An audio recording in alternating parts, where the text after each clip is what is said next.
es lógico suponer que la vida en común de varios seres humanos, por primitivos que fueran, implicaba la reacción de quienes se sintieran ofendidos o perjudicados por el comportamiento ajeno.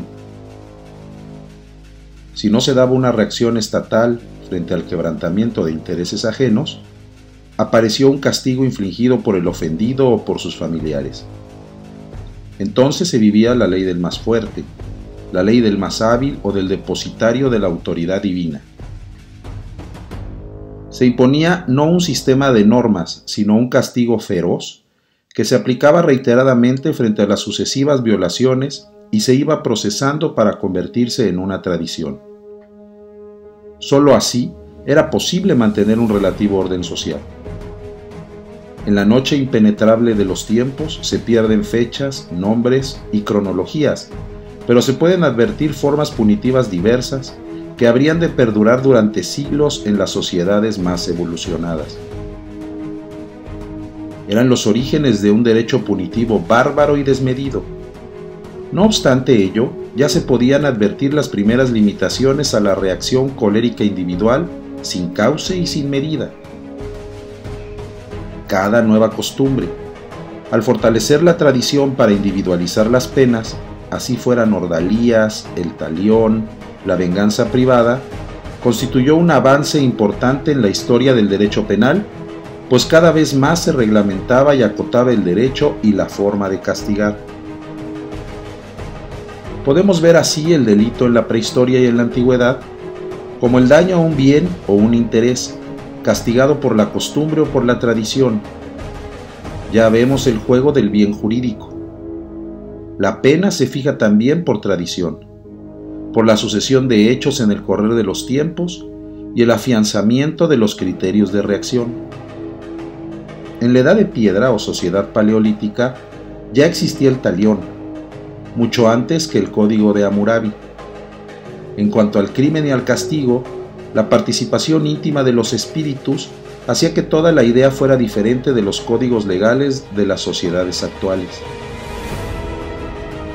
Los delitos de lesiones o muerte cometidos contra un individuo serían vengados conforme el principio del talión por los compañeros de la víctima dentro del mismo clan.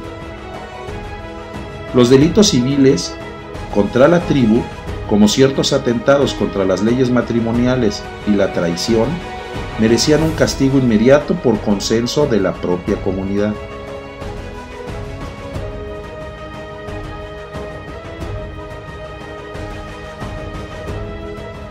En los comienzos de la civilización, o lo que conocemos como la Edad de Bronce, empezó a surgir un derecho normado con vigoroso influjo teocrático que milenios más tarde se concretará en las formas conocidas del derecho hindú, egipcio o hebraico. Se ha sostenido, por ejemplo, que los egipcios y los hebreos tuvieron una opinión muy diferente de la ley penal. Es razonable suponer que existió un código de derecho egipcio mucho antes de la explícita mención que hacen de él los autores griegos, pero es escasa la prueba material que hay de esto. En la época de la 18ª dinastía hallamos una alusión obscura a una cláusula en el libro de Menfis, que era la palabra del soberano, la misericordia del visir. Y en la tumba de Pejmaré, al describir la instalación del visir se dice: y para el derecho en que juzguéis, hay una sala espaciosa llena de las actuaciones de todos los juicios pasados.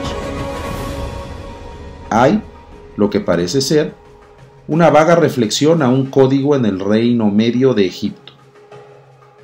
Resulta plausible, pues, que algo con el carácter de un corpus de derecho se remontara a los primeros siglos del tercer milenio antes de Cristo. El primer código que se conoció a lo largo de la historia fue el Código de Hammurabi. Su promulgación puede ubicarse hacia el año 2083 antes de nuestra era. Este código regulaba todas las actividades de los habitantes de Babilonia. Sus previsiones eran concisas y específicas. En aquella época existían ya instituciones penales que implicaban una elaborada organización política y social más avanzada que muchas de las posteriores. El código estaba escrito en cuneiforme, grabado en un bloque de piedra de 2.25 metros de alto, bajo la efigie del dios Amás. Al lado de las loas y alabanzas al rey, en 282 artículos se regula la hechicería, los juicios de Dios, el falso testimonio, el prevaricato, el hurto, la rapiña, la reivindicación de muebles, los derechos y deberes de los oficiales, soldados y vasallos del rey, el cultivo, el régimen legal de los fundos rústicos, el secuestro, las servidumbres por deudas, de la sacerdotisa y de la mujer pública, la ofensa a los progenitores, la sustitución de infantes, las lesiones personales, la pena del talión, la indemnización y la composición. Increíblemente ya se hacía una clara diferencia entre lo que es el dolo, la culpa y el caso fortuito. Esto nos lleva a un elevado concepto jurídico extraño a todas las demás legislaciones primitivas.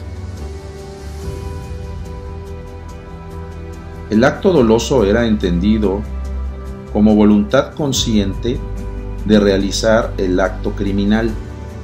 La culpa era un acto negligente. Esta obra es admirable. 2000 años antes de la era cristiana en Babilonia, ya funcionaban instituciones penales muy avanzadas para la época. El artículo 2 consagraba el juicio de Dios. Cuando una persona hiciera maleficio a otra sin probarle culpa alguna, la responsabilidad se decidía por la incidencia de los ciegos elementos naturales. La pena de muerte se aplicaba a ofensas a la divinidad. Las penas económicas a los atentados contra la propiedad. En el imperio hindú, con los Vedas, existían colecciones de textos legales conocidas como Dharma. En este periodo védico, el rey podía castigar a los súbditos, aun cuando no había una administración legal o tribunales que respaldaran tal facultad. Estos escritos nos procuran alguna luz sobre los delitos y su castigo. Era penado el asesinato, el robo, había pena de muerte, penas pecuniarias y mutilaciones corporales. La legislación de los hebreos tuvo inspiración religiosa e identificó moral y religión. El Decálogo y el Torá, como expresión de derecho divino vigente en un pueblo nómada, no podían ser expresión de un poder político establecido. La retribución del talión era el criterio de la pena y se extendía a los familiares del autor. La pena era la del ojo por ojo, pero también habían sanciones pecuniarias. En Egipto la voluntad del faraón era ley. Las decisiones faraónicas reiteradas llevaron a la creación de reglas escritas que por desgracia no han subsistido en la actualidad. Solo se conocen las civiles. El derecho griego tenía un conjunto de instituciones penales, pero ellas no estaban a la altura de la brillante filosofía y las instituciones políticas. Y es que cada ciudad se daba sus propias leyes. El derecho criminal consuetudinario aceptó en sus orígenes la práctica de la venganza cumplida por la familia del damnificado.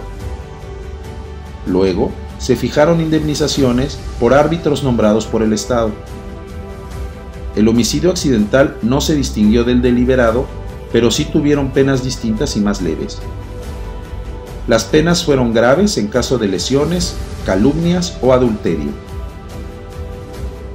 Podemos decir entonces que el delito en las primeras etapas humanas fue una idea arraigada en el colectivo, un ataque a un interés o bien individual o colectivo.